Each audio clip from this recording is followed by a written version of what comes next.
4258 here, back again. I'm your host, Jordan Antonio Brown, and today we got with me another episode of Career After Football. We're going to call this one, although we've got a footballer, he's still playing, but he's doing many things off the pitch, and we got none other than Wynts. How you doing, bro? I'm good, man. I'm good. I'm nice, bro. What you saying? You alright? Yeah, all good, man. Yeah, so just come back off watching your video on Rio's, I don't know, is it podcast channel? But yeah, it's big stuff, man. No, it's on his podcast. It's called Rio Ferdinand Presents 5, and he's starting a little segment to do with basically myself just rapping about events within the week or so about the Premier League. So I just started that last week, to be fair. Yeah, we're gonna put a link in the description below. So make sure you guys go check that out. How hard is that? Like thinking of things that happen in the week and then having to like rhyme it and everything. Is that something that comes second nature to you, or is it actually quite hard work when it comes to football? Do you know what? For me personally, I wouldn't say it's hard work. It's sort of second nature because in terms of like doing music and being involved in music, I've been doing that for a handful of years now. But that particular thing itself, literally just doing research on the games throughout the week and especially the weekends. So that's when the big games sort of happen more time. And then episode comes out on the Monday. Today was on Monday, so yeah, just write about it. As soon as the last game's done, I'm there just on my phone, just going through. I make notes throughout the week about what's happened. So like, obviously we're in the transfer window right now, so put down a couple of things about people going to certain clubs, who's going, who's coming in, and all of that sort of stuff. Anything that the managers have said, if players are unhappy, all of that sort of stuff. And then obviously put in the scores of mainly the bigger teams, like the top 6. If anything notable is happening in those games, and then within those notes, that's when I just get in a little bit of a creative flow, whatever comes to my head to sort of rhyme and make sense. Like it's like I'm telling a story. It's like a storyline, painting pictures for my audience, innit? So yeah, I've been doing, like I said, I've been doing it for a while. So it's kind of second nature to a certain extent, but it's not something that I'll say is easy. Yeah, makes sense. So for our audience who might not, let's say, know your story, know your background, they'll definitely know you in the next coming weeks, months, seeing your face on the social media and everything, but your story. What came first? Was it music or was it football growing up? Yeah, no, it was definitely football. So I started playing football when I was probably like, I think 6 or 7, playing Sunday league football. Like a lot of people have been at those sort of ages. Then luckily enough got picked up by Arsenal at the age of 8. So I was only playing Sunday league football for just over a year, I'd say.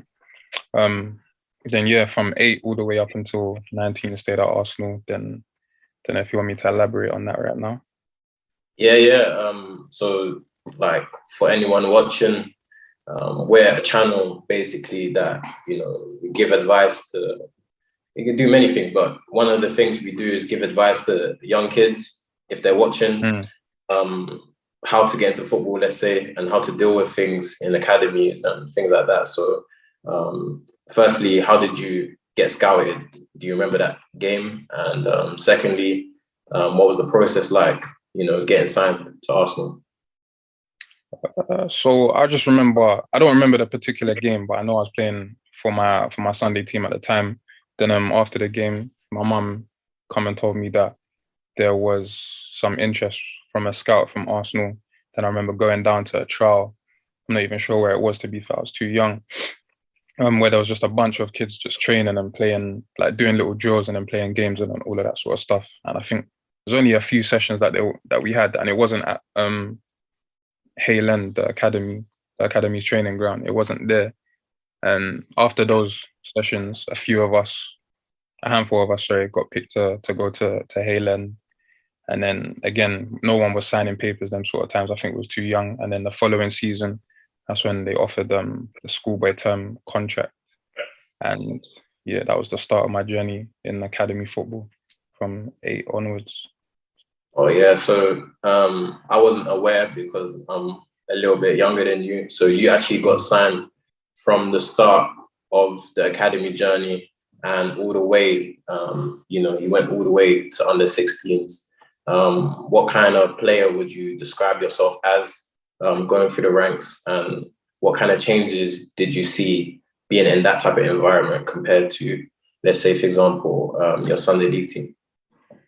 So funnily enough, when I was playing Sunday league football as a striker, then I remember when I first went to Arsenal sort of training, to Haaland, sorry, I remember they started putting me on the wing. So I went there as like a right winger. Then shortly after, sort of flirting with right back and right wing. So then becoming a bit versatile at a young age, having to pick up, learning how to be a defensive player and as a winger as well.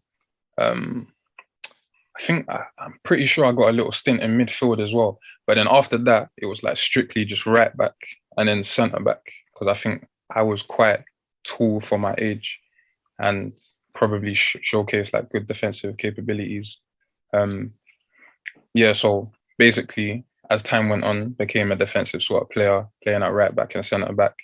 Then as the years went on, as many people can sort of imagine, like being at Arsenal, like we're taught and nurtured to be like comfortable on the ball. So I was always one of those type of players. I like to play out and just play possession-based football. Then I think I got a few chances to go into midfield. And then there was a few seasons here and there where I'd sort of like be playing either right back in midfield and a bit of a centre half role, sorry, basically.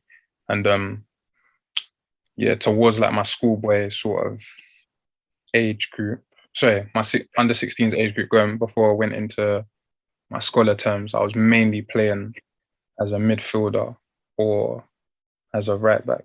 And then see, my journey is long, man. Like I played so many different positions. Like even to this day, like I'm playing just versatile sort of stuff that I'm on. But mainly I would say midfield and right back. But again, because of that defensive nature, I sort of molded into like a defensive midfield sort of player. And I feel like being able, a player that can play like right back and as a fullback and all of that, obviously they got like their 1v1 defending is pretty decent, what you have to be if you're a good player. So that's one of my strengths, and I feel like being comfortable on the ball and actually like getting on the ball and being in possession-based team. I feel like me being a defensive midfielder is probably like my best position that suits my overall game. So I would class myself as like a holding midfield player, but I've played a few places still. Now, watching you, I definitely agree with that. I would say that, being that holding midfielder sort of player, I think you're very good on the ball for a defender. So it's one of those ones, if the team kind of needs you in the middle, then you kind of utilize a player like yourself to play in the middle, in the midfield to get things started in the game. If you're maybe at the back, it might be a bit more harder to start attacks than, But so obviously you mentioned, Arsenal going through the ranks. We both know how it is there, how, meticulous they are on technical ability. If you haven't got technical ability, then you're kind of like you're like the standout player in the team. If you're not really on the same wavelength as everyone else, what sort of things at Arsenal did you get taught and coached and drilled on that you never ever saw anywhere else where you left, or when you left? Sorry. Do you know what? One thing that comes to mind straight away is like safe side passing. So like passing to someone that's got a defender close to them, obviously they're probably on a particular side. So if they're on their left side, you pass it to someone that's still like got a defender that's close to them, passing it to their right foot. But like you have to be like precise with your pass and the area and weight of pass that you're choosing for that pass to pass to someone that's got a defender next to them. Obviously, sorry, yeah. So weight of pass and safe side passing is definitely one of them. Just to be fair, I'd say, yeah, no, going into other teams as well. I wouldn't really say I've learnt a lot of a way to sort of play in a possession-based way, because I feel like a lot of teams are obviously different to the way that Arsenal was brought up in Arsenal's first team. So their identity and style of play is a lot different. It's a bit more direct. So if anything, I probably learned.